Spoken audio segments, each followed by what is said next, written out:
Bom dia, boa tarde, boa noite. A todos os que estão chegando, sejam muito bem-vindos. Os que estão retornando, bem-vindos de volta. Eu sou a Tia Lu e esse aqui é o nosso espaço de leitura compartilhada e bate-papo. E aí, qual é a boa de hoje? Olá, pessoa querida que está aqui me dando a honra de compartilhar mais esse momento de leitura, bate-papo, estudo do tarô. Tudo bem com você? Eu espero que sim.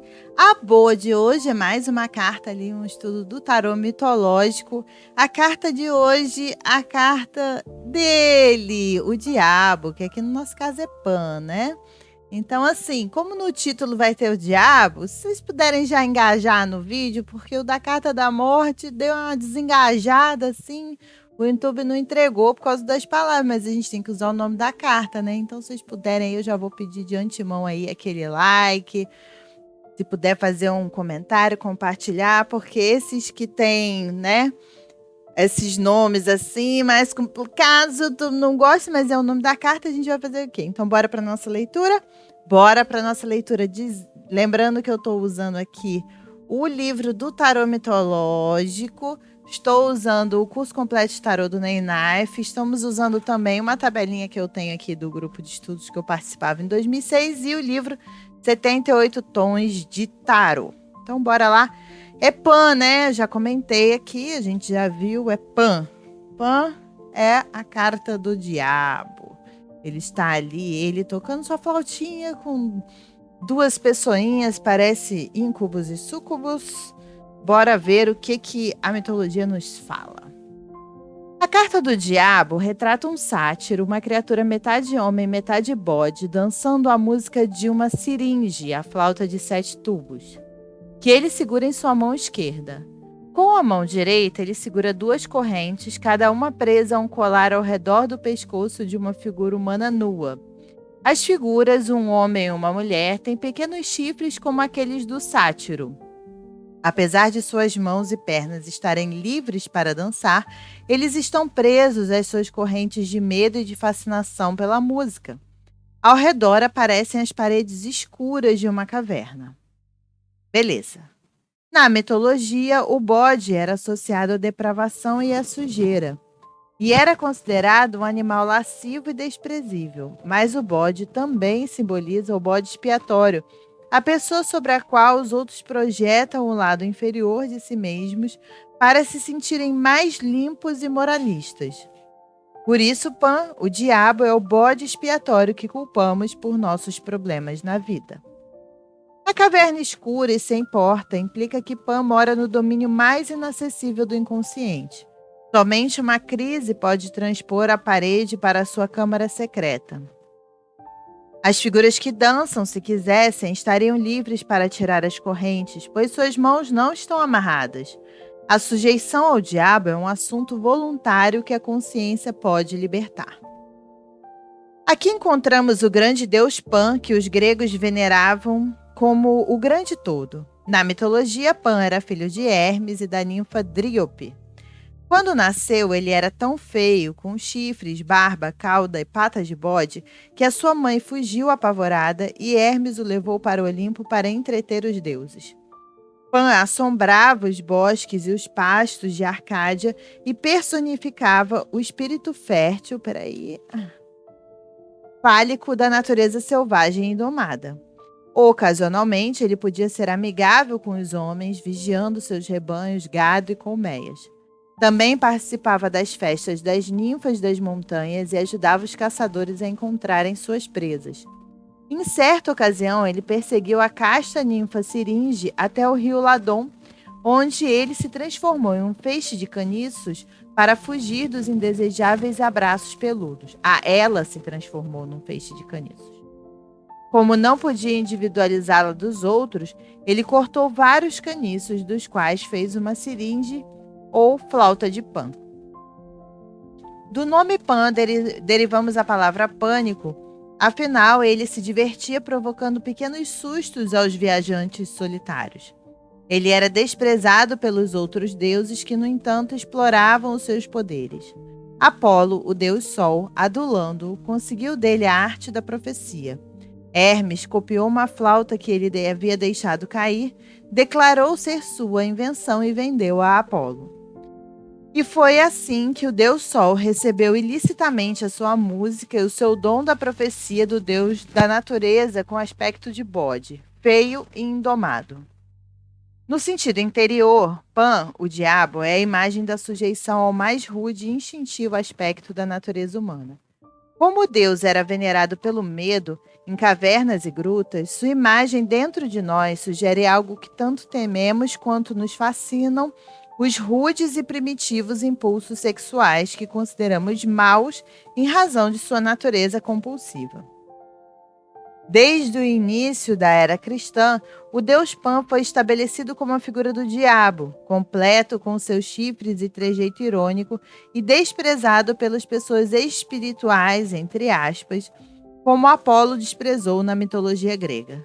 Plutarco conta que durante o domínio do imperador Tibério, um marinheiro que passava perto das ilhas Equinades, no mar Egeu, ouviu uma voz misteriosa chamando-lhe 3 vezes, dizendo: "Quando chegar a Palodes, proclame que o deus Pan está morto." Isso ocorria no exato momento em que o cristianismo nascia na Judéia. Mas a presença dessa carta entre os arcanos maiores do tarô sugere que Pan não morrera, mas havia sido relegado aos recessos mais profundos do inconsciente, representando tudo aquilo que tememos, odiamos, desprezamos e, no entanto, nos mantém presos pelo próprio medo e desgosto. O problema da vergonha do corpo e dos impulsos sexuais, particularmente os que a psicanálise tanto fez para trazer à luz neste século, fantasias de incesto, fascinação pelas funções corporais e excreções, o sentimento de ser sujo e mau, peludo, feio e inferior, são os que Pan, o diabo, personifica. Até o homem ou a mulher mais liberado, entre aspas, sexualmente, pode sentir essa vergonha secreta a respeito de seu corpo. Podemos sentir alguma nobreza e romantismo no leão furioso, na carta da força, ou nos obstinados cavalos da carta do carro. Contudo, é mais difícil perceber nobreza em Pan. Mas na mitologia, Pan não era ruim, ele só era indomado, amoral e natural. A paralisia dos humanos que os leva ao terror e à fascinação cria o problema. A carta do diabo implica bloqueios e inibições, geralmente sexuais, que surgem pela falta de compreensão do Deus. Apesar de feio, ele é o grande todo, a vida nua e crua do próprio corpo, amoral e rude, mas assim mesmo um Deus. A energia empregada em manter o diabo em sua caverna, vergonhoso e oculto, é energia perdida para a personalidade, mas que pode ser liberada com um efeito imensamente poderoso se tivermos a coragem de encarar Pan. Por conseguinte, o louco deve aprender a enfrentar com humildade seus próprios aspectos mais inferiores e mais vergonhosos, ou permanecerá eternamente preso aos seus próprios medos. Então, para poder esconder esse segredo vergonhoso, ele deve pretender ser superior e assim projeta a sua parte animal em outras pessoas, levando ao preconceito, à inveja e até à perseguição de indivíduos e de raças que para ele são maus. No sentido divinatório, a carta de Pan, o diabo, implica a necessidade de um confronto com tudo que na personalidade seja sombrio, vergonhoso e inferior. O louco deve libertar-se adquirindo conhecimento e, por meio da aceitação honesta e humilde de Pan, deve liberar o poder criativo que está acorrentado ao seu próprio pânico e autodesprezo.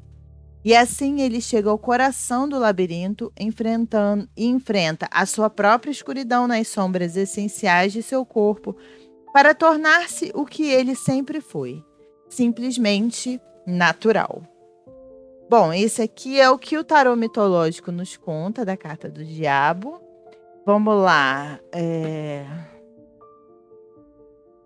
Aqui o Ney Knife. O que o Ney Knife nos diz, né?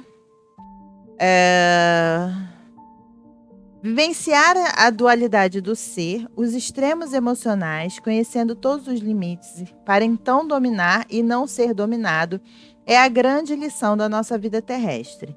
Esse arcano sugere o desejo e a ambição do poder material e espiritual. Para um melhor entendimento, pesquise paixão, prazer, ambição, desejo e vaidade. Ele adverte para moderar a ambição, refletir e aceitar os limites sociais e aconselha a ser apaixonado na vida, buscar o prazer pessoal. Agora, aqui na tabelinha nossa que a gente tinha lá, o diabo a gente considerava que poderia ser traição, problema com drogas, enganos, furtos, sexo ou magia. Então, também tem um pouco a ver com isso tudo. Vamos ver aqui os 78 tons de tarô que ele tem a nos dizer. Tentação física e material, vício, obsessões, dependência e depressão. Essa carta traz a mensagem de que é necessário incentivar a observar esses sentimentos negativos e analisar como eles limitam suas diferentes áreas da vida. Lembre-se de que você controla o seu destino e que suas atitudes e comportamentos são as únicas coisas que o limitam. O diabo expressa como o vício, a obsessão e os relacionamentos prejudiciais podem fazer com você se sentir fora do controle. Adverte para não ser muito restringido por desejos e relacionamentos materialistas que o impedem de ser a melhor versão de si mesmo. Isso o leva a observar as áreas da vida que você sente que não controla e tomar medidas para a mudança. Essa carta representa vício físico e material, obsessões, dependência e depressão. Em geral, aponta para áreas da vida que têm um peso negativo e incentiva a observar e melhorar nelas. A conotação negativa dessa carta obriga a ser um não nas perguntas relacionadas a sim ou não. E assim a gente vai ficando, por aqui com a carta do diabo. E aí, você está gostando? Você já deixou seu like no início do vídeo? Se não, deixe seu like agora, isso ajuda muito a incentivar o projeto aqui dentro do YouTube. Se inscreve aqui no canal, já estamos aí caminhando para 500 pessoas inscritas. Compartilhe esse vídeo com o pessoal que você sabe que gosta de tarô e tudo mais. Aqui embaixo tem os links das minhas redes sociais, Twitter e Instagram. E aqui em cima tem todos os trechos já estudados e lidos, todas as cartas que a gente já estudou e leu sobre o tarô mitológico. Tá ok? Muito obrigada pela sua companhia. A gente vai ficando por aqui. Cuide-se bem. Um beijo. Até a próxima. E tchau.